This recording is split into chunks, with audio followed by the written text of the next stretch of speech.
इस इक्वेशन को देख के बस मुस्कुराते हुए बता दीजिए कि बताइए कि कौन सा इक्वेशन का लाइन इंटरसेक्टिंग होगा, कौन सा पैरेलल होगा, कौन सा कोइंसिडेंट होगा, बिना कोई ग्राफ बनाए।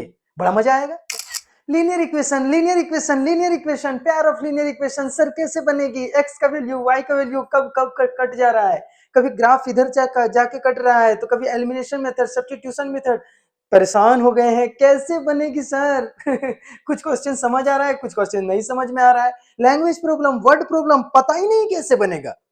क्या ये प्रॉब्लम हो रहा है आपको अगर आप ये कर रहे हैं, इस प्रॉब्लम से जूझ रहे हैं, तो आपके लिए एक बड़ी खबर है, अच्छी खबर है, क्योंकि हम लोग लेके आए हैं linear equation in two variable, यानी pair of linear equation in two variable. आज हम लोग पढ़ने वाले हैं क्लास 10th की chapter number 3 pair of linear equation in two variable. बड़े मजेदार तरीके से पढ़ेंगे, एक भी क्वेश्चन नहीं छोड़ेंगे, बेसिक से लेकर एडवांस लेवल के क्वेश्चन धड़ाधड़ सॉल्व करेंगे, किसी भी तरह का कोई दिक्कत नहीं होने वाला है, और एक एक चीज समझेंगे डीप जाके। कैसे डीप जाके मतलब बहुत अच्छे से समझेंगे, बहुत अच्छे से मजे में पढ़ेंगे।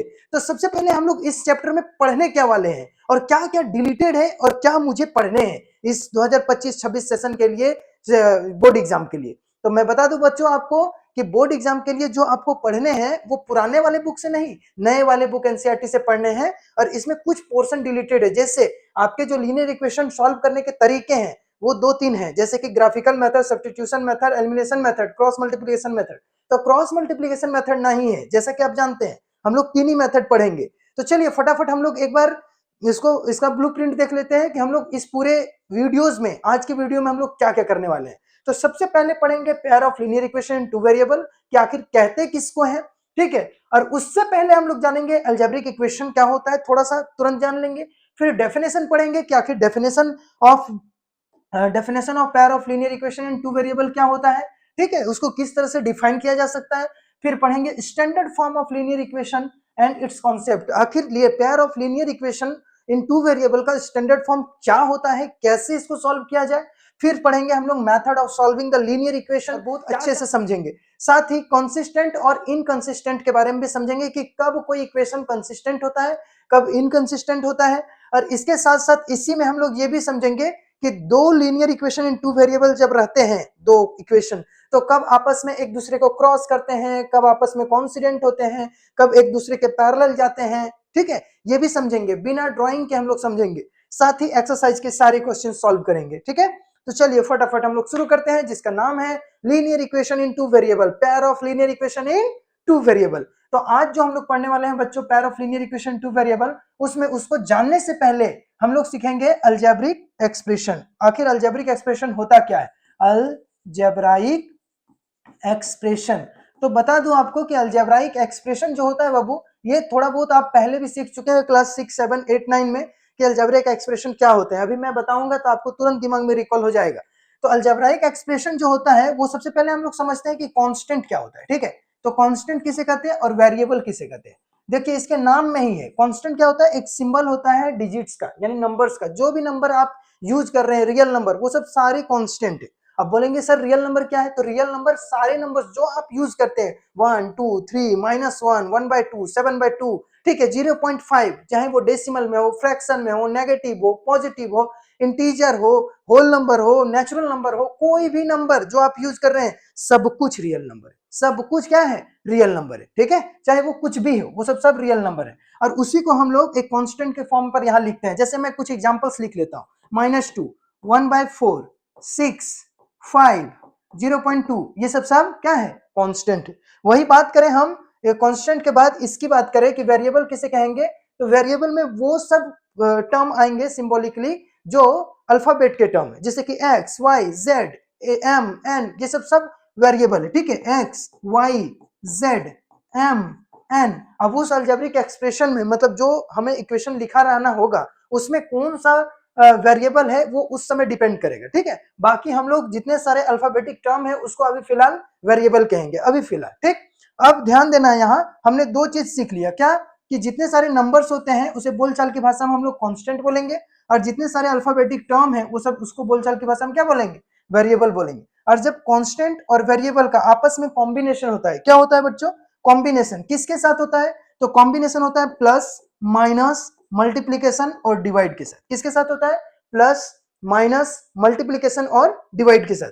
अगर इसके साथ होता है कॉम्बिनेशन इसका, ठीक है, जैसे हम एक एग्जांपल लेके दिखाते हैं आपको। चलो यहां से मैं 6 ले लिया, यहां से मैं x ले लिया, तो अगर मैं इसको यहां से एक मैं ले रहा हूं प्लस, तो क्या लिखूंगा? x प्लस 6 ये लिखूंगा ना। तो ये जो x प्लस 6 है यही हो गया आपका अलजेब्रिक एक्सप्रेशन। क्या हो गया? Algebraic expression. इसी को बोलेंगे हम लोग अलजेब्राइक एक्सप्रेशन। ठीक है, एक्सप्रेशन। समझ आ रहा होगा आपको? तो अगर आपसे कोई क्वेश्चन पूछे कि अलजेब्रिक एक्सप्रेशन किसे कहेंगे, तो आप बोल सकते हैं कि कांस्टेंट और वेरिएबल का आपस में कॉम्बिनेशन है। किसके साथ? इस प्लस माइनस इंटू और डिवाइड के साथ। अब बोलेंगे सर बार बार प्लस माइनस इंटू डिवाइड बोलना है? नहीं बोलना है। क्या बोलना है? ऑपरेशन। इसको बोलते हैं हम लोग ऑपरेशंस। क्या बोलते हैं?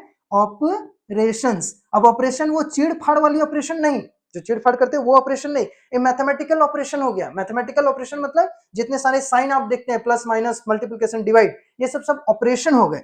तो हम इसका पूरा एक डिटेल में हम लोग समझते हैं कि इसका संपूर्ण डेफिनेशन क्या होगा, एक सटीक डेफिनेशन। तो अगर आपसे कोई क्वेश्चन पूछे कि व्हाट इज अलजेब्रिक एक्सप्रेशन, बड़ा आया है pair of linear equation two variable पढ़ने, पहले बताओ तो अलजेब्रिक एक्सप्रेशन क्या होता है, तो उसे आप आराम से बता सकते हैं कि लीनियर इक्वेशन टू वेरिएबल जानने से पहले अगर आपको अलजेब्रिक एक्सप्रेशन की बात की जाए, तो अलजेब्रिक एक्सप्रेशन क्या अभी हमने बताया कि कांस्टेंट और वेरिएबल का कॉम्बिनेशन है। किसके साथ? तो ऑपरेशन के साथ। तो एक बार बोलिए, the combination of constant and variable, बोलिए the combination of constant and variable with one or more operation. यहां से चाहे तो हम एक प्लस लिया, हम चाहे तो यहां पर 6x भी लिख सकते थे, 2x भी लिख सकते थे। अब 2 यहां पर लिख देंगे, 2x हो जाएगा, तो 2 और x के बीच में क्या रहेगा? मल्टीप्लीकेशन का साइन। तो यहां पर एक मल्टीप्लीकेशन आ जाएगा, यहां पर प्लस आ जाएगा, तो दो ऑपरेशन एक साथ आ गया ना। आ सकता है कि नहीं? बिल्कुल आ सकता है। क्या मैं ऐसा नहीं लिख सकता इसको? बताइए, x/2 प्लस 5 इज, ऐसा लिख सकता हूं कि नहीं? बिल्कुल लिख सकता हूं। कोई भी नंबर में उठा के ऐसा लिख सकता हूं। तो यहां पर आपने क्या देखा? एक डिवाइड का भी साइन आया और एक प्लस का भी साइन आया, मतलब दो ऑपरेशन एक साथ है, तो हम वन और मोर ऑपरेशन बोल सकते हैं। ठीक है, तो पूरा डेफिनेशन इसका क्या हो गया?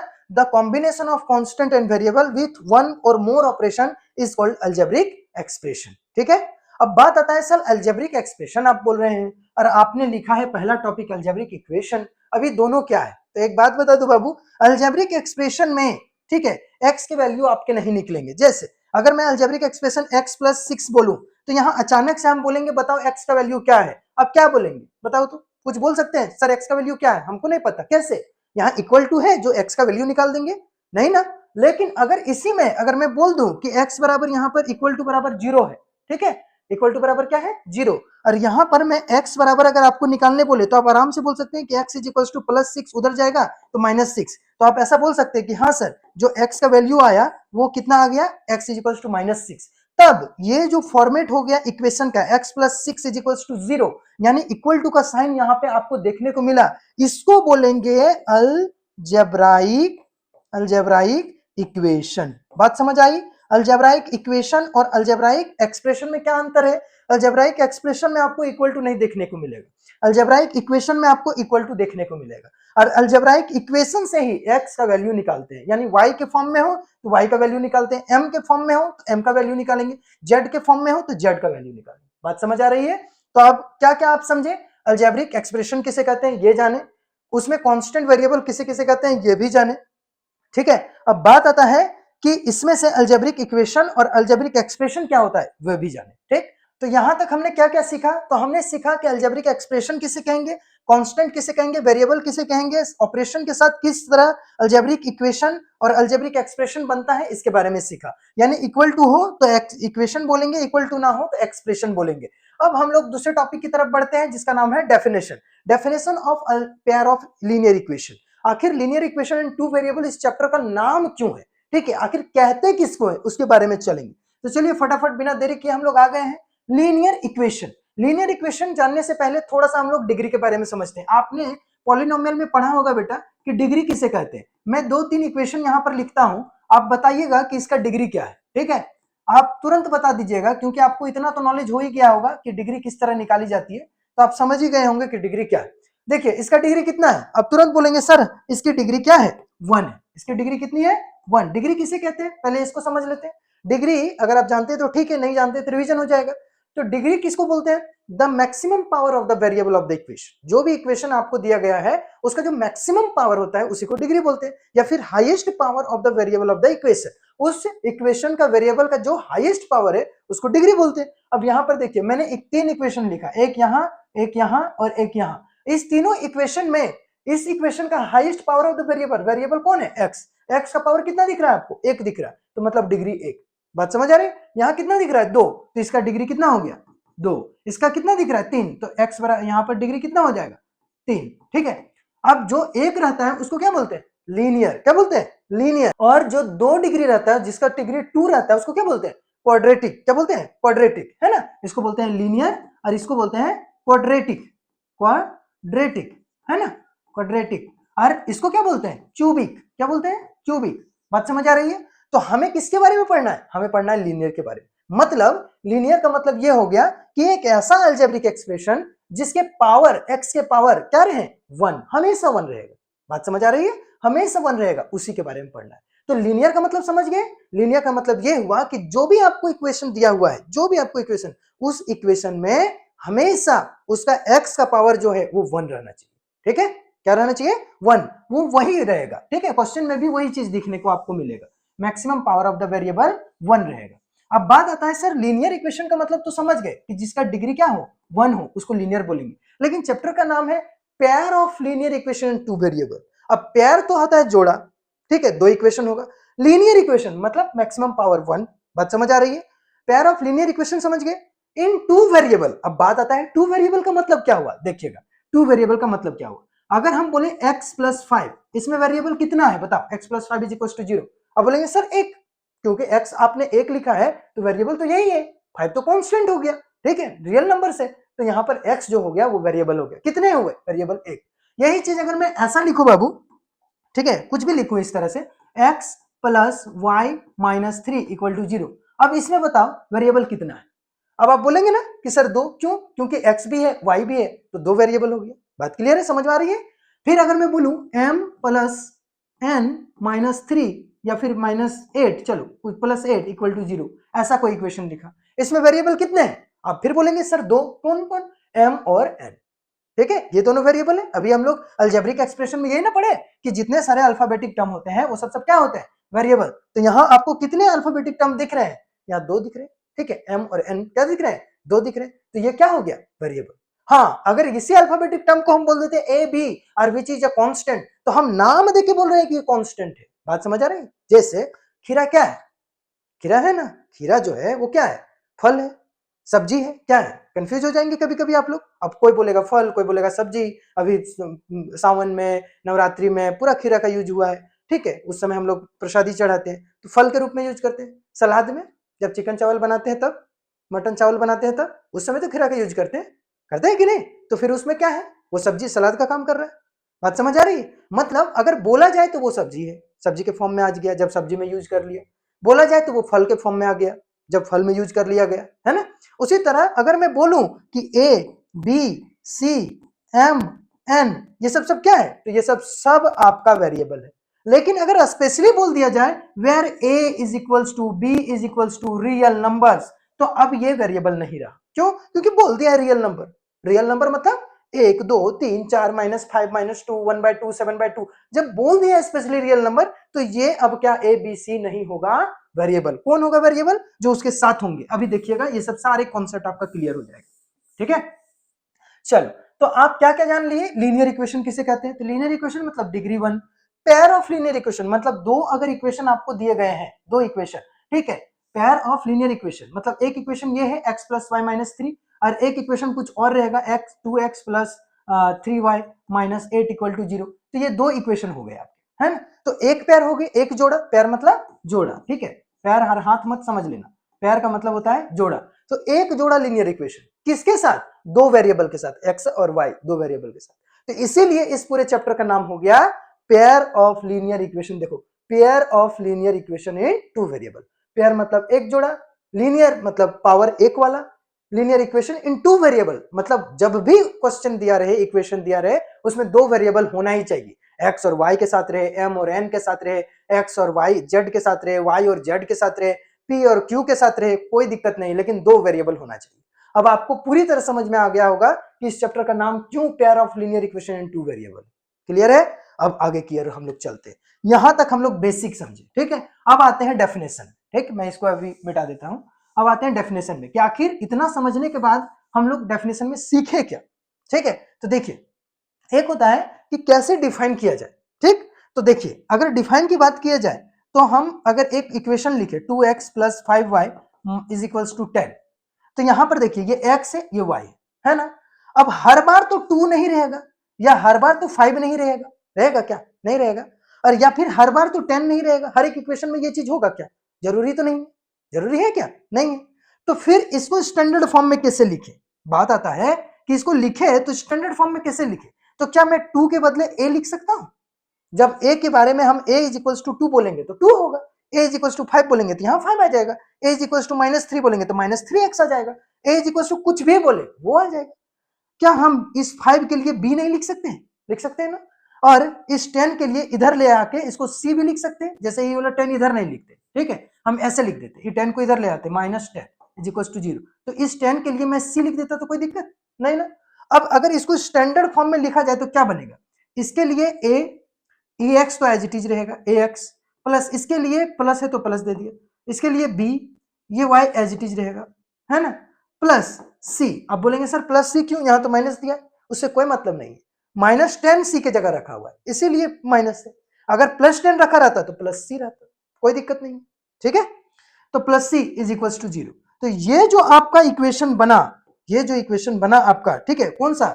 ये इक्वेशन, यही हो गया एक standard form of linear equation in two variable, pair of linear equation in two variable. बात समझ आ रही है? तो अगर एक linear equation in two variable का कोई इक्वेशन लिखने बोले, स्टैंडर्ड फॉर्म लिखने बोले, तो यही लिखिएगा, और इसी स्टैंडर्ड फॉर्म से इसका डेफिनेशन। तो सबसे पहले हमें स्टैंडर्ड फॉर्म जानना है कि आखिर क्या होता है, और उसके बाद उसका डेफिनेशन। तो स्टैंडर्ड फॉर्म क्या होता है? ax plus by plus c is equals to 0। यहां से हम लोग यही सीखे, यही होता है स्टैंडर्ड फॉर्म।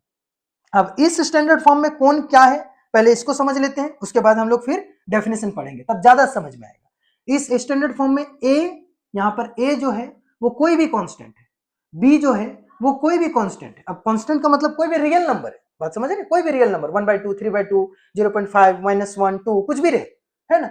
और यहाँ पर x जो है और y जो है वो वेरिएबल है, जिसके कारण टू वेरिएबल नाम है इसके इक्वेशन का, और c कोई भी कांस्टेंट है। तो मतलब कुल मिला के a और b और c जो है वो क्या है? Real number, real numbers. बात समझ आ रही है ना। चलो अब इसको पढ़ते हैं, ठीक है, और डेफिनेशन को समझते हैं।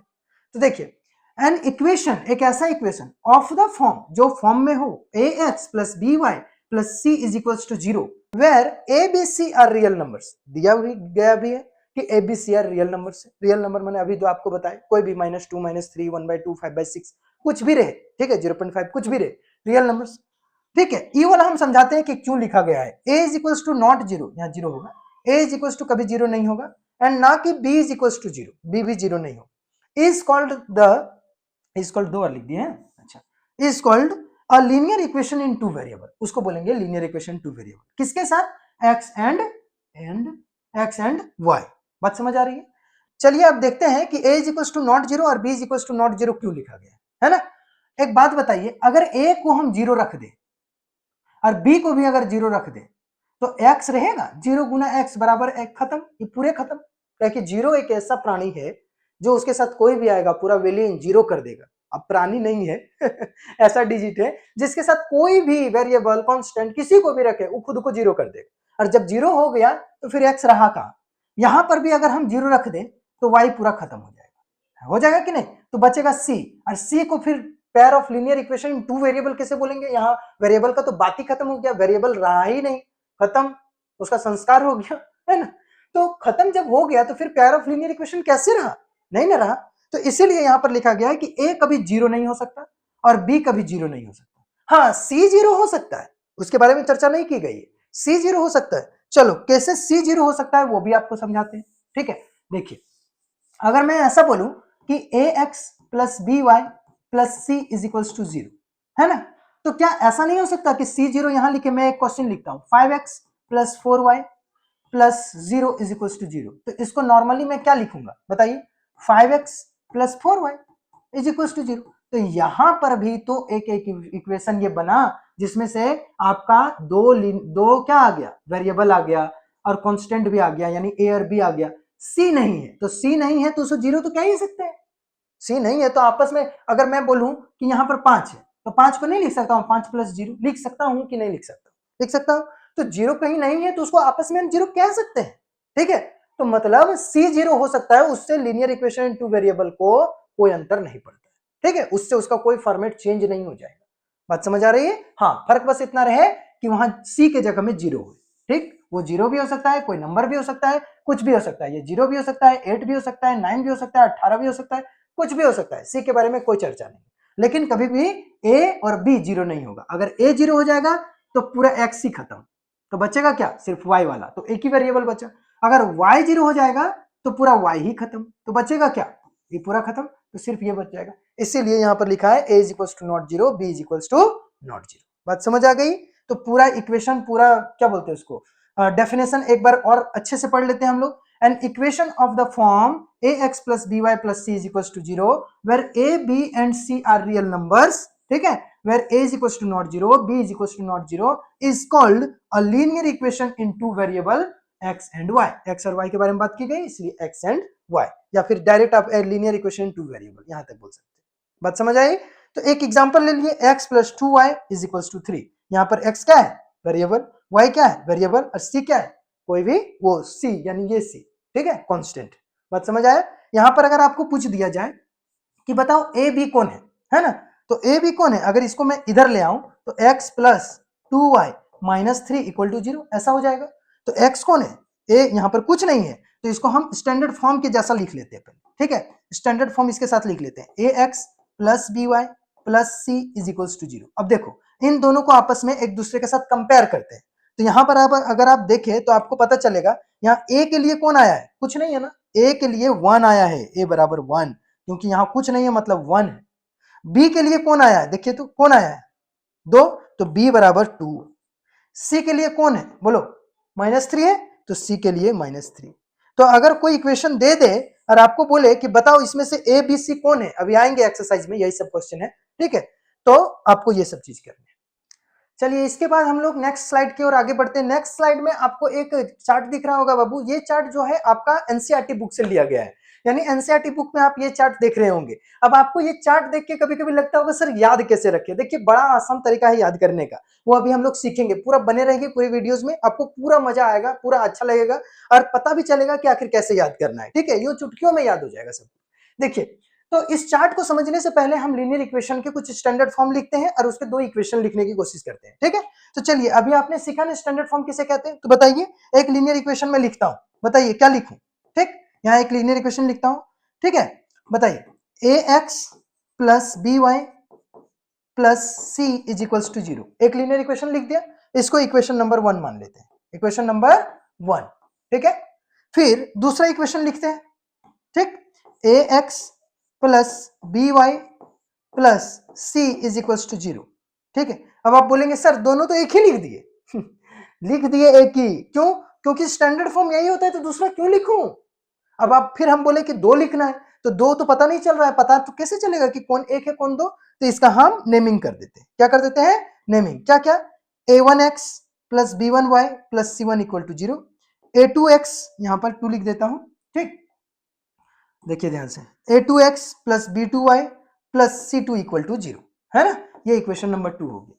अब दो इक्वेशन मेरे पास है, अब आपको क्या करना है, इस दो इक्वेशन में क्या होगा कि यहां जितना सारा इक्वेशन दिया है 1 नंबर में, 2 नंबर में, 3 नंबर में, इस दोनों इक्वेशन के रूप में a1 का वैल्यू, b1 का वैल्यू, c1 का वैल्यू निकालना है। निकालना तो बहुत ईजी है, चलो एक बार चेक करके दिखाते हैं आपको, ठीक है। x minus 2y is equals to 0, ठीक है। फिर दूसरे में है 3x plus 4y minus 20 equal to 0, ठीक। अब देखिए यहां पर पहला वाला इक्वेशन 1 है, दूसरा वाला इक्वेशन 2 है। पहला वाला इक्वेशन 1 के अकॉर्डिंग यहां पर हम लिख लें a1x plus b1y plus c1 equal to 0। तो एक बात बताएंगे आप हम मुझे, यहां पर a1 कितना है, a1, b1 कितना है, और C1 कितना है, कुछ नहीं है मतलब 0 है, कुछ नहीं है मतलब क्या है 0। तो यहाँ देखिए A1 आ गया कितना बाबू, A1 बराबर 1। B1 कितना आ गया, B1 देखिए खाली 2 मत बोलिएगा, -2 है ना। और C1 कितना है, C1 कुछ नहीं है मतलब 0 समझ सकते हैं। इसी तरह से यहाँ पर फिर सेकंड इक्वेशन के लिए कंपेयर करते हैं, a2x plus b2y plus c2 equal to 0। यहाँ a2 का वैल्यू कितना है, देखो फटाफट ध्यान से बोलो, फटाफट आप लोग बोल सकते हैं। a2 कौन है, a2 बराबर 3, b2 बराबर 4 और c2 बराबर -20। हो गया ना, ठीक है।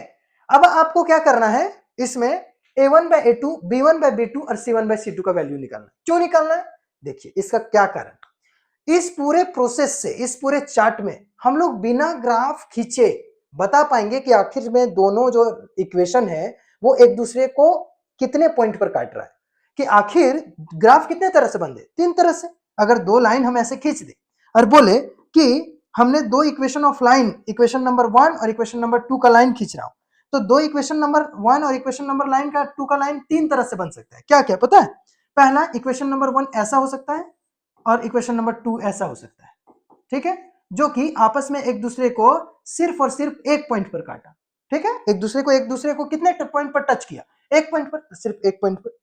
दूसरा नंबर क्या हो सकता है इसी में, कि एक ऐसा हो सकता है कि इक्वेशन नंबर 1 का लाइन जो ऐसा गया और इक्वेशन नंबर 2 का लाइन भी इसी के ऊपर कुछ ऐसा जाएगा, माने 1 वही लाइन है जो 2 है, ठीक है, ऐसा हो सकता है। तीसरा नंबर क्या हो सकता है, तो तीसरा नंबर यह हो सकता है कि इक्वेशन नंबर 1 का लाइन इस एक्स एक्सिस वाई एक्सिस में कुछ ऐसा गया और 2 का भी लाइन कुछ ऐसा गया, बात समझ आ रहा है, या फिर पैरेलल आपस में, ठीक है, कुछ ऐसा गया और दूसरा नंबर भी ऐसा गया, मतलब आपस में पैरेलल। तो इसमें 3 तरीका हुआ, एक दूसरे को काट रहा है जिसको हम लोग बोलते हैं इंटरसेक्टिंग लाइन, एक दूसरे के ऊपर आ गया, ठीक है, जिसको हम लोग बोलते हैं कोइंसिडेंट लाइन, ठीक है, एक दूसरे के ऊपर आ गया, संपाती लाइन एक दूसरे के ऊपर आ जाता है, ठीक है, और हर एक पॉइंट आपस में टच कर रहा है, इसमें कोई ऐसा पॉइंट नहीं जो टच नहीं कर रहा है, यहां पर भी, यहां पर भी, यहां पर भी, हर जगह टच कर रहा है। और इसमें क्या है कि कहीं पर टच नहीं कर रहा है, इसको बोलेंगे पैरेलल, क्या बोलेंगे, पैरेलल, इसको बोलेंगे कोइंसिडेंट लाइन, ठीक है, कॉन्सिडेंट, और इसको क्या बोलेंगे, इंटरसेक्टिंग लाइन। तीनों हो गया। तो इसको कैसे खींचना पड़ेगा, जब हम x का वैल्यू y का वैल्यू जानेंगे तभी तो खींच पाएंगे, ठीक है, तब ना पता चलेगा कि इस तरह से आ रहा है, एक सॉल्यूशन बन रहा है, मतलब एक पॉइंट पर कट रहा है तो x का वैल्यू कुछ होगा, इस कोऑर्डिनेट तो निकालना आता ही होगा, x एक्सिस में कुछ ना कुछ होगा, y एक्सिस में कुछ ना कुछ उसका वैल्यू होगा, y एक्सिस से कितनी दूरी पर है, x एक्सिस से कितनी दूरी पर है, तो कोई ना कोई x का वैल्यू मिलेगा, y का वैल्यू मिलेगा, इसमें भी, इसमें तो बहुत मिलेगा x का वैल्यू और y का वैल्यू, है ना, यहाँ पर भी कुछ अलग होगा, यहाँ पर भी कुछ अलग होगा, यहाँ पर भी कुछ अलग होगा, इसको और आगे खींचेंगे तो यहाँ पर भी कुछ अलग होगा, हर बार x और y का वैल्यू बहुत सारा मिलेगा, है ना, और इसमें एक भी x और y का वैल्यू नहीं मिलेगा, क्यों, क्योंकि ना x एक्सिस ना इक्वेशन 1 किसी को काट रहा है, ना इक्वेशन 2 किसी को काट रहा है ना, आपस में दोनों क्या है, पैरेलल जा रहा है, जितना दूर ले जाना है चलते जाओ, कभी एक दूसरे को नहीं काट रहा। तो हम लोग कैसे बोल देंगे कि यहाँ पर ये दोनों आपस में एक दूसरे को काट रहा है, बोल तो नहीं सकते, ठीक है, आगे भी कभी काटेगा नहीं काटेगा, क्योंकि पैरेलल लाइन आपस में कितना भी दूर ले जाओ कभी नहीं काटता, तो यहाँ पर एक दूसरे को काट ही नहीं रहा है, तो इसीलिए ना x का वैल्यू होगा ना y का वैल्यू होगा, किसमें, इंटरसेक्टिंग पॉइंट में। जब इंटरसेक्टिंग पॉइंट ही नहीं मिला तो x और y कहां, बात समझ आ रही है, ठीक है। तो इतना करने के बाद हम बता पाते हैं कि कौन सा लाइन इंटरसेक्टिंग है, कौन सा लाइन कोइंसिडेंट है, कौन सा लाइन पैरेलल है। लेकिन हम इतना तामझाम करे बगैर हम लोग बता पाएंगे, इतना तामझाम करे बगैर हम लोग बता पाएंगे डायरेक्ट इक्वेशन को देख के, बस इसको ऐसे करके देखेंगे और मुस्कुराएंगे और तुरंत हम लोग बता देंगे कि कौन सा इक्वेशन पैरेलल है, कौन सा इक्वेशन कोइंसिडेंट है, कौन सा इक्वेशन इंटरसेक्टिंग है। मतलब इस इक्वेशन को देख के बस मुस्कुराते हुए बता दीजिए कि बताइए कि कौन सा इक्वेशन का लाइन इंटरसेक्टिंग होगा, कौन सा पैरेलल होगा, कौन सा कोइंसिडेंट होगा, बिना कोई ग्राफ बनाए। बड़ा मजा आएगा, कैसे बनाएंगे उसी का तरीका भी हम लोग सीख रहे हैं और इस चार्ट पर हम लोग समझेंगे, ठीक है। तो पहला नंबर हमने a1 a2 b1 b2 और c1 c2 लिख दिया, a1 a2 b1 b2 c1 c2 लिख दिया। अब यहां पर हम लोग इसको मिटा लेते हैं, ठीक है, और a1 bye a2 b1 bye b2 और c1 बाय c2 का वैल्यू निकालने की कोशिश करते हैं। देखिए हम लोग a1 बाय a2, ठीक है, b1 बाय b2, अभी फिलहाल a1 बाय a2 और b1 बाय b2 निकालते हैं कितना आता है। तो a1 कितना है बाबू, 1 लिख दिया, a2 कितना है बाबू, 3 लिख दिया, B1 कितना है बाबू, -2 लिख दिया। B2 कितना है, 4 लिख दिया, है ना, -2 डिवाइड बाय 4। इसको कटना है, काट देते, कैंसिल कर देते, छोटा छोटा कर देते, 2 1 जा 2, 2 2 जा 4, आ गया -1/2। क्या A1/A2 B1/B2 के बराबर है, बताइए। यहाँ 1/3 है, यहाँ -1/2 है, तो हम बोल ही नहीं सकते A1/A2 जो है वो B1/B2 के बराबर है। बोल सकते हैं क्या, नहीं बोल सकते। तो A1/A2 B1/B2 के बराबर नहीं हुआ, किसमें, जो इक्वेशन हम दो को माने, इक्वेशन नंबर 1 इसमें और इक्वेशन नंबर 2 इसमें। तो जब दो इक्वेशन में हमने कुछ ऐसा देखा कि A1/A2 B1/B2 के बराबर नहीं है, तब वो दोनों इक्वेशन, अगर ऐसा केस आपको मिल गया तो आंख बंद करके आप बोल दीजिए कि अगर मैं इक्वेशन 1 का लाइन खींचूं और इक्वेशन 2 का लाइन खींचूं तो आपस में दोनों लाइन क्या होंगे, ऐसे करके खींचे तो आपस में दोनों लाइन एक दूसरे को कट करेंगे, कहीं पर भी कट करे लेकिन करेंगे, ठीक है, एक दूसरे को टच करेंगे और इंटरसेक्ट करेंगे, लाइन एक पॉइंट पर इंटरसेक्ट करेंगे, ओनली 1 पॉइंट पर। बात समझ आ रही है, ओनली 1 पॉइंट पर। इसीलिए ये टॉपिक का जो पहला पॉइंट है ये चार्ट का, वो क्या लिखा है देखिए, यहां से यहां तक हम लोग समझते हैं इसको, ठीक है, कि अगर A1/A2 B1/B2 बराबर नहीं आया, ठीक है, तो लाइन जो होगा ग्राफिकल रिप्रेजेंटेशन, अगर उसका ग्राफ खींचा जाए तो क्या होगा, इंटरसेक्टिंग लाइन होगा, मतलब ऐसे ग्राफ खींचा जाए तो एक लाइन ऐसे पार होगा तो दूसरा लाइन ऐसे पार होगा और एक दूसरे को एक जगह पर टच करेगा, ठीक है, इंटरसेक्टिंग लाइन होगा। बात समझ आ रही है। फिर क्या होगा, तो एग्जैक्टली सॉल्यूशन 1, ठीक है, 1 सॉल्यूशन होगा। यहां पर लिखा है अलजेब्रिक इंटरप्रिटेशन, यानी अलजेब्रिक इंटरप्रिटेशन का मतलब हो गया कि उसके एक्स और वाई के वैल्यू कितने होंगे, ठीक है। तो एक बात बताओ, अगर दो गो क्या है, देखिए, अगर दो लाइन है और एक दूसरे को मात्र एक ही पॉइंट पर कट कर रहा है बाबू, तो यहाँ पर एक्स और वाई का वैल्यू दो ही, एक ही होगा ना, एक्स का एक वैल्यू होगा और वाई का एक वैल्यू होगा, हो ना, एक्स इज इक्वल टू मान के चलो 5 हुआ, y इज इक्वल टू 3 हुआ, तो 5,3 ये कोऑर्डिनेट हो गया उसका, ठीक है, और तो नहीं होगा। हाँ, एक समय हो सकता है जब एक दूसरे के ऊपर आ जाएगा, तब ये इस पर भी टच कर रहा है, इस पर भी टच कर रहा है, इस पर भी टच कर रहा है, इस पर भी टच कर रहा है, जैसा अभी हम लोग बोले थे, तो उसमें बहुत सारा पॉइंट होगा, अभी आगे देखेंगे, ठीक है।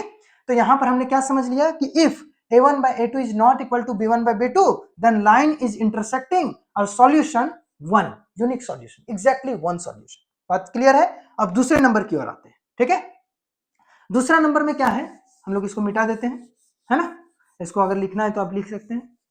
दूसरे नंबर में क्या है कि हम लोग इसको फिर दो इक्वेशन फिर से लेते हैं, ठीक, जिसमें लिखा है, चलो ले लेते हैं, 2x प्लस 3y,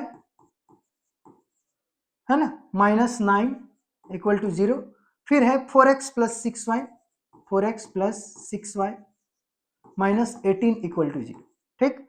अब इसमें फटाफट हमको बताइए, अब उतना नहीं लिखेंगे कि x1 कौन है, a1 कौन है, a2 कौन है, b1 कौन है, b2 कौन है, उतना अलग अलग नहीं लिखेंगे, हम डायरेक्ट लिखते हैं a1/a2, ठीक है। यहां पर देखो a1 डायरेक्टली क्या है, a1 है, मतलब कौन है a1, 2 डिवाइड बाय a2 कौन है 4, ठीक है, काटो इसको, 2 1 जा 2, 2 2 जा 4, कितना आ गया 1/2। फिर b1/b2 निकालो, b1/b2, b1 कौन है 3, b2 कौन है 6, है ना, 3 1 जा 3, 3 2 जा 6, 1/2। फिर c1 कौन है -9, c1/c2 निकालो। अब आप बोलेंगे सर पहले वाला में c1/c2 की चर्चा नहीं किए थे, उसकी जरूरत ही नहीं है, तो चर्चा क्यों करेंगे। बात समझ आ रही है, उसकी जरूरत ही नहीं है तो चर्चा ही नहीं करना है, सेकंड वाले इक्वेशन में चर्चा करना है, इसीलिए उसकी जरूरत है। देखो c1 कितना है -9, c2 कितना है -18, कितनी बार में जाएगा, 9 एकम 9, 9 दूनी 18, 1/2। तो आपने क्या देखा, आपने ये देखा कि a1/a2 b1/b2 c1/c2 जो है वो आपस में तीनों बराबर है, सब बराबर, ठीक है, a1/a2 b1/b2 और c1/c2 क्या हो गया, आपस में बराबर हो गया, तीनों बराबर हो। जब ऐसे तीनों बराबर हो जाएंगे, बात समझ आ रही है, जब तीनों क्या हो जाएंगे बराबर, मतलब ये पॉइंट भी बराबर, ये पॉइंट भी बराबर, ये पॉइंट भी बराबर, हर एक चीज a1/a2 b1/b2 c1/c2 बराबर हो जाएंगे, तो याद रखिएगा जो ग्राफ हम लोग खींचेंगे इक्वेशन 1 का, अगर इसका हम ग्राफ खींचे तो कुछ ऐसा आएगा ग्राफ, मान के चलो ये एक्स एक्सिस और वाई एक्सिस है, ठीक है, और इसका अगर हम लोग ग्राफ खींचे तो कुछ ऐसा आ जाएगा ग्राफ। देखिए एक्स एक्सिस मतलब ये इक्वेशन 1 का ग्राफ है, तो इसी में एक और आएगा जो इक्वेशन 2 का ग्राफ होगा, ठीक है। हर एक पॉइंट आपस में टच करेगा, हर एक पॉइंट, कोई ऐसा पॉइंट नहीं होगा जो आपस में टच नहीं करेगा, हर एक पॉइंट टच करेगा। अब यहां पर भी x और y का कुछ वैल्यू होगा, देखो x का कुछ वैल्यू है, y का कुछ वैल्यू है, इधर से आएंगे तो होगा कि नहीं, कोऑर्डिनेट होगा। यहां पर भी x और y का कुछ वैल्यू होगा, यहां पर भी होगा, यहां पर भी होगा, बहुत सारा x का वैल्यू, बहुत सारा y का वैल्यू होगा कि नहीं। जब x का वैल्यू बहुत सारा, y का वैल्यू बहुत सारा, ठीक, तो उसको हम लोग इंग्लिश में क्या बोलते हैं, मैनी, बहुत सारे। तो इसीलिए अगर आपसे कोई क्वेश्चन पूछे कि दो इक्वेशन दे दे और पूछे कि बताओ ये इक्वेशन कैसा है और ये लाइन आपस में इंटरसेक्ट करेगा कि नहीं करेगा, क्या होगा, तो आप इस तरह से करके अगर आपको a1/2 b1/b2 c1/c2 के बराबर मिल जाए, देखिए यहाँ पर मिल जाए, तो फिर उससे आप बोल सकते हैं कि ये कॉन्सिडेंट लाइन है। क्या लाइन है, कॉन्सिडेंट, ठीक है, एक दूसरे के ऊपर चढ़ के रहेगा, है ना, ऐसे करके एक दूसरे के ऊपर रहेगा, ठीक है, कॉन्सिडेंट लाइन हो। और कॉन्सिडेंट लाइन के एक सॉल्यूशन नहीं होते बेटा, बहुत सारे सॉल्यूशन होते हैं, ठीक है, कितने सॉल्यूशन होते हैं, बहुत सारे, इसीलिए इसे लिखा है इनफाइनाइटली मैनी सॉल्यूशन, बहुत सारे सॉल्यूशन होंगे, ठीक है। और यहाँ पर लिखा है लाइन का प्रकार क्या होगा, कॉन्सिडेंट होगा, मतलब एक दूसरे के ऊपर चढ़ के रहेगा, ठीक है, ऐसे करके रहेगा। बात क्लियर है, समझ में आया। अब तीसरे की तरफ चलते हैं। तो याद हो गया, पहला क्या था, a1/a2 b1/b2 के बराबर नहीं होगा, इंटरसेक्टिंग लाइन होगा, है ना, और एक ही सॉल्यूशन होगा।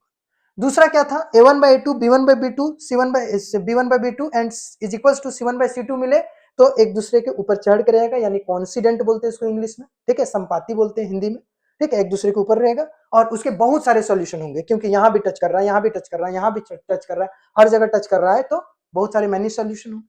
तीसरा नंबर में क्या है, हम लोग तीसरे नंबर का सॉल्यूशन देखते हैं, ठीक, फटाफट करेंगे, बहुत इजी है, पहले बेसिक समझेंगे, फिर आगे आने वाले सारे लेक्चर में हम लोग एक्सरसाइज सॉल्व करेंगे।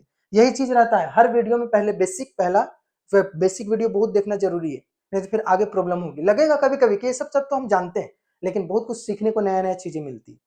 चलो अब थर्ड नंबर में आते हैं हम लोग, इसमें थर्ड नंबर में तो यहाँ हम लिख लेते हैं पहले x + 2y, ठीक है, दो इक्वेशन लिख लेते हैं, x + 2y -4 = 0 और फिर है 2x + 4y -12 = 0। फटाफट यहां से a1/a2 b1/b2 और c1/c2 का वैल्यू निकालते हैं। a1/a2 क्या आएगा बताओ, a1 कितना है यहाँ पर 1, a2 कितना है 2, a1 किसको बोले, इस इक्वेशन 1 वाले को, इक्वेशन 1 वाले को a1 b1 c1, a2 b2 c2, ठीक है, बात समझ आ रही है, लिख लिए। b1/b2 कितना आया देखो तो, b1/b2 +2 / 4, है ना, इसको काटेंगे, 2 1 जा 2, 2 2 जा 4, यह आ गया 1/2, ठीक है, क्लियर है सबको, 1/2। और c1/c2 देखो कितना आया, c1/c2 यहाँ पर आ गया -4 अपॉन -12, फिर काटो, 4 1 जा 4, 4 3 जा 12, माइनस माइनस ऐसे ही कट गया, मतलब ये आ गया 1/3।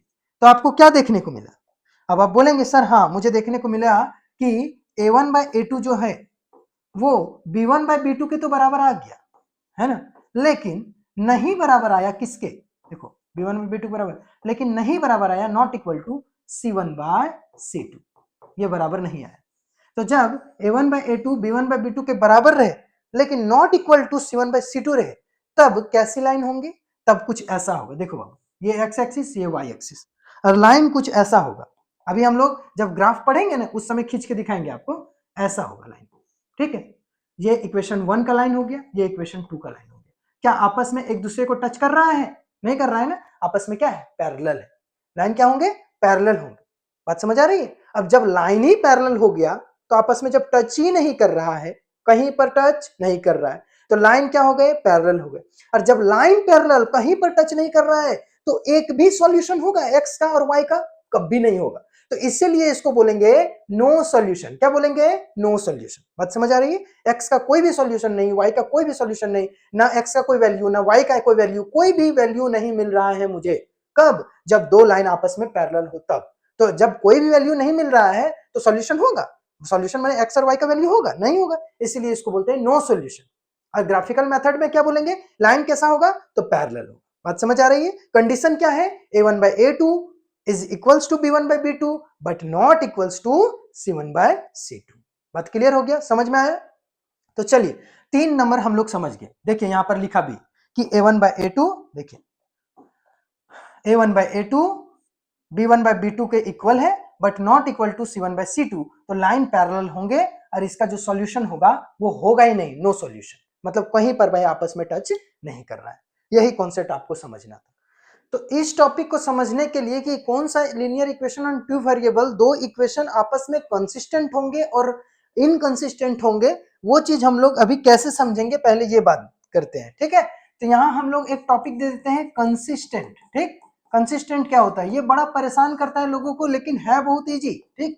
इनकंसिस्टेंट दूसरा दे देते हैं इनकंसिस्टेंट। तो कंसिस्टेंट क्या होता है, सिंपल सी बात है, एकदम कोई तामझाम नहीं, डायरेक्ट बताते हैं। अगर दो इक्वेशन का लाइन आपस में एक दूसरे को क्रॉस कर रहा हो, या फिर एक के ऊपर दूसरा आ चुका हो, यानी पहला वाला केस और दूसरा वाला केस। पहला केस में क्या था, a1/a2 not equal to b1/b2, ठीक है, नॉट इक्वल टू क्या था, b1/b2, तो हो गया वो कंसिस्टेंट। ये पहला वाला केस और ये हो गया दूसरा वाला केस, है ना। तो ये दोनों केस, पहला वाला में क्या था, a1/a2 not equal to b1/b2, और दूसरा वाला केस में क्या था, a1/a2 equal to b1/b2 equal to c1/c2। तो ये दोनों आपस में कॉन्सिडेंट लाइन हो गए। तो ऐसे केस में क्या होगा, कम से कम तो मुझे एक सॉल्यूशन मिलेगा ना, यानी कम से कम एक एक्स और वाई का वैल्यू मिलेगा कम से कम, और ज्यादा मिले तो जब दोनों आपस में साथ में आ गया तो बहुत सारे एक्स और वाई का वैल्यू मिल गया। मतलब यहां पर हम लिखेंगे एट लीस्ट वन सॉल्यूशन। क्या लिखेंगे, at least one solution, at least one solution. तो अगर आपसे कोई क्वेश्चन पूछे कि कंसिस्टेंट क्या होता है, कौन सा linear equation and two variable consistent होता है, तो आप बोलेंगे कि दो ऐसे इक्वेशंस, चाहे वो इक्वेशन कोई भी हो, अगर मैं उसे चेक करूं a1/a2 b1/b2 के बराबर नहीं आया, मतलब इंटरसेक्टिंग लाइन है, तो वो कंसिस्टेंट होगा। या फिर a1/a2 b1/b2 और c1/c2 आपस में तीनों बराबर है और वो इनफाइनाइटली मैनी सॉल्यूशन हो रहा है, यानी कॉन्सिडेंट लाइन है, कॉन्सिडेंट लाइन है। मतलब ये इस तरह का लाइन है कि a1/a2 और b1/b2 हर एक पॉइंट पर आपस में एक दूसरे को टच कर रहा है, बहुत सारे x और y को वैल्यू मिल गया है ना। यहाँ पर तो एक ही मिला था, लेकिन यहाँ बहुत सारा x और y का वैल्यू मिल गया, तो वो हो गया कंसिस्टेंट। और अगर ऐसे हमको मिला, ये लास्ट वाला केस, कि a1/a2 b1/b2 और के बराबर है but not equal to c1/c2 के बराबर है, तो लाइन आपस में पैरेलल होंगे, और पैरेलल होगा तो कटेगा नहीं, और नहीं कटेगा तो यहां लिखेंगे नो सॉल्यूशन। ऐसे पेयर ऑफ इक्वेशंस को हम लोग इनकंसिस्टेंट बोलते हैं। क्लियर हो गया बात। कंसिस्टेंट क्या होता है, फिर से बोलते हैं, कंसिस्टेंट इंटरसेक्टिंग लाइन और कॉन्सिडेंट लाइन का केस होता है। इनकंसिस्टेंट क्या होता है, सिर्फ पैरेलल लाइन का केस होता है। कंसिस्टेंट में एक्स और वाई की वैल्यू निकलते हैं कि नहीं, बिल्कुल निकलते हैं। कितने निकल सकते हैं, एक या एक से अधिक निकल सकते हैं। क्यों, क्योंकि पहले वाले केस में यूनिक सॉल्यूशन में एक निकलता था, और दूसरे वाले केस में यानी a1/a2 is equals to b1/b2 is equals to c1/c2 में बहुत सारे निकलते थे, क्योंकि कॉन्सिडेंट लाइन था, आपस में एक दूसरे के साथ थे, तो बहुत सारा पॉइंट पर आपस में टच कर रहा है। तो कंसिस्टेंट में जो दो इक्वेशंस होंगे, ठीक है, उनका लाइन आपस में एक दूसरे को इंटरसेक्ट भी करेगा और एक दूसरे के साथ भी हो सकता है, और x और y के वैल्यू बहुत सारे हो सकते हैं, ठीक है। इसके लिए बहुत सारा, इसके लिए सिर्फ एक, इसीलिए यहां पर लिखा गया है एट लीस्ट वन सॉल्यूशन। क्या लिखा गया है, एट लीस्ट वन सॉल्यूशन, कम से कम एक सॉल्यूशन होगा। एटलीस्ट क्यों, अगर मैं बोलूं कम से कम मैं 2 रोटी खाता हूं, तो कम से कम हम 2 वो खाएंगे, ठीक है। ज्यादा से ज्यादा हम कितना भी खा सकते हैं, लेकिन अगर कम खाएं तो 2 खाएंगे। उसी तरह यहां पर लिखा है एट लीस्ट वन सॉल्यूशन का मतलब हो गया कम से कम एक सॉल्यूशन होगा, और ज्यादा से ज्यादा बहुत सारे सॉल्यूशन होंगे, वो कंसिस्टेंट। और इनकंसिस्टेंट कौन होगा, जो पैरेलल लाइन का केस होगा। बात समझ आ रही है। तो अगर आपको 3 तरीके से ये चीज पूछ सकता है, कैसे कैसे, सबसे पहले दे देगा आपको इक्वेशन और बोलेगा कंसिस्टेंट है कि नहीं बताइए, तो तुरंत आप देखिएगा a1/a2 not equal to b1/b2 है, कंसिस्टेंट है। a1/a2 equal to b1/b2 equal to c1/c2 है, कंसिस्टेंट। अगर a1/a2 equal to b1/b2 but not equal to c1/c2 है, इनकंसिस्टेंट, मतलब लास्ट वाला केस। तो इसमें 2 लाइन आ गए और इसमें सिर्फ एक लाइन, पैरेलल लाइन वाला केस आ गया। तो अब बिल्कुल आप समझ गए होंगे कि कंसिस्टेंट और इनकंसिस्टेंट क्या होता है, ठीक है। और एक चीज मैं आपको बता दूं कि कंसिस्टेंट में एक्स और वाई के वैल्यू निकलते हैं, और इनकंसिस्टेंट में एक्स और वाई के वैल्यू नहीं निकलते हैं। अगर दो इक्वेशन आपको इनकंसिस्टेंट मिल गया, यानी पैरेलल लाइन वाला हो गया, a1/a2 b1/b2 c1/c2 आप निकाले और पता चल गया कि इक्वेशंस इनकंसिस्टेंट है, पैरेलल लाइन वाला केस आ गया है, ये वाला केस आ गया है, डायरेक्ट आप निकाले a1/a2 b1/b2 और c1/c2, खाली चेक करने से ही पता चल गया है, आगे बढ़ने की कोई जरूरत नहीं है, वो आगे नहीं बनेगा, वहीं छोड़ दीजिए। जब एक्सरसाइज में हम लोग सॉल्व करेंगे तब आपको पता चल जाएगा। समझ आया? और ये दोनों के केस में अगर ऐसा आया कंसिस्टेंट है तब आगे बढ़िए और x का भी वैल्यू निकलेगा, y का भी वैल्यू निकलेगा। बात क्लियर हो गया? दोनों केस में x और y का वैल्यू निकलेगा। इस केस में ना x का वैल्यू निकलेगा ना y का, क्योंकि आपस में कहीं टच ही नहीं कर रहा है, तो कहां पर x और y का वैल्यू निकलेगा। बात क्लियर है? तो आज की वीडियो में हमने क्या सीखा? पूरा बेसिक कंप्लीट किया, linear equation and two variable का, algebraic expression, definition, standard form, method, 4 method थे हम लोगों के, क्या क्या, ग्राफिकल मेथड और सब्स्टिट्यूशन मेथड, एलिमिनेशन मेथड, ये सब हम लोग एक्सरसाइज में सीखेंगे। ठीक है, और उसके बाद सारे एक्सरसाइज के क्वेश्चंस भी सॉल्व करेंगे। साथ ही हमने सीखा कि कंसिस्टेंट और इनकंसिस्टेंट किसे कहते हैं और इसको किस तरह से a1/a2, b1/b2 और c1/c2 के बराबर होता है, तब क्या केस होता है, कब नहीं होता है, तब क्या केस होता है। और बिना ग्राफिकल मेथड के हम देख के ही कैसे बता सकते हैं कि कौन वन सॉल्यूशन होगा, कौन मैनी सॉल्यूशन होगा और कौन नो सॉल्यूशन होगा। ठीक है, काफी मजा आया होगा। चलिए नेक्स्ट वीडियो में मिलेंगे, पूरा एक्सरसाइज सॉल्व करेंगे, पूरा 3.1 कंप्लीट सॉल्व करेंगे मात्र वन शॉट में। एक ही शॉट में हम लोग पूरा एक्सरसाइज सॉल्व करेंगे। आज का क्लास यहीं रखते हैं, फिर मिलते हैं नई वीडियो के साथ। मस्त रहिए, खुश रहिए, बाय बाय, टेक केयर, पढ़ते रहिए बच्चे।